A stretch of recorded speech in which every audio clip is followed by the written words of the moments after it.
Hi, I'm Elizabeth Plimack. I direct GU Medical Oncology here at Fox Chase Cancer Center in Philadelphia in the United States.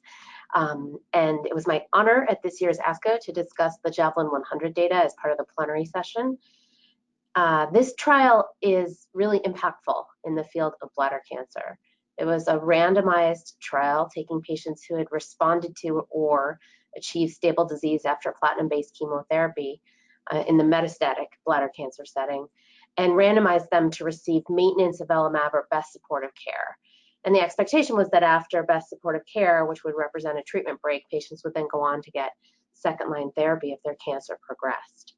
And the results showed a clear benefit to avelumab in the switch maintenance setting, with a median overall survival of 21.4 months, which is meaningful in many ways, but right now it's the longest overall survival we've ever seen in a phase 3 metastatic urothelial cancer trial. So certainly impressive. Some of my comments on the abstract were that these data are practice changing. I think they inform how we assess patients after platinum-based therapy in terms of going on to a treatment break versus initiating upfront checkpoint. I think these data for most patients in most situations in most practice settings favor starting a switch maintenance checkpoint right after a response or stable disease to platinum. And I think it also emphasizes that really to achieve these great results is probably best for all patients to start with platinum-based chemotherapy rather than other options now, which include for some patients a checkpoint up front. And this is because it seems that the best long-term control is achieved by sequential chemotherapy followed by switch maintenance. So lots of unanswered questions, lots of things we'd like to look at to further studies to understand.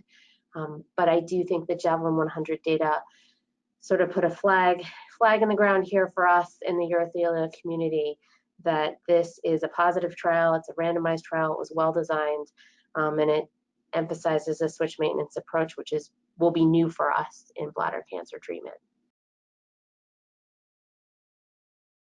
So some of the challenges in incorporating maintenance checkpoint therapy into the paradigm are ones that exist in terms of disparities in healthcare and practice settings.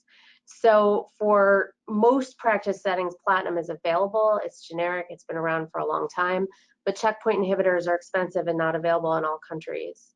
So for those patients, access will be an issue as it would be with any checkpoint inhibitor. I think I would urge treatment communities, payers, countries to approve checkpoint inhibition in this space based on the overall survival benefit.